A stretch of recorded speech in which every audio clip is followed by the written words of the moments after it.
বেতন নেই, ছুটি নেই, তবুও ২৪ ঘন্টায় অনবরত কাজ করে যাচ্ছে কফি শপের নতুন কর্মী।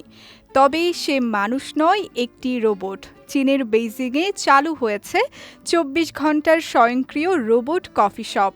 দোকানটিতে কোনো বারিস্তা বা কর্মী নেই। ক্রেতারা সেলফ সার্ভিস টার্মিনালে অর্ডার দিলে রোবট নিজেই কফির দানা গুঁড়ো করে কফি তৈরি করে কাপ ভরে এবং নির্দিষ্ট জায়গায় পৌঁছে দেয়। JD.com-এর কফি ব্র্যান্ড কিশিয়ান কফি বা 7 ফ্রেশ কফির এই দোকানটি বেইজিংয়ের গ্যালাক্সি SOHO এলাকায় চালু হয়েছে।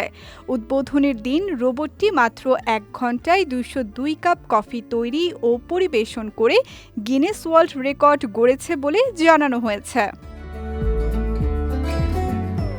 ক্রেতারা সেলফ সার্ভিস স্ক্রিনে কফির ধরন, মিষ্টির মাত্রা এবং পানীয়ের ঘনত্ব নির্বাচন করতে পারেন। অর্ডার দেওয়ার পর গড়ে ৩০ সেকেন্ডেরও কম সময়ে কফি প্রস্তুত হচ্ছে বলে প্রতিষ্ঠানটির পক্ষ থেকে দাবি করা হয়েছে।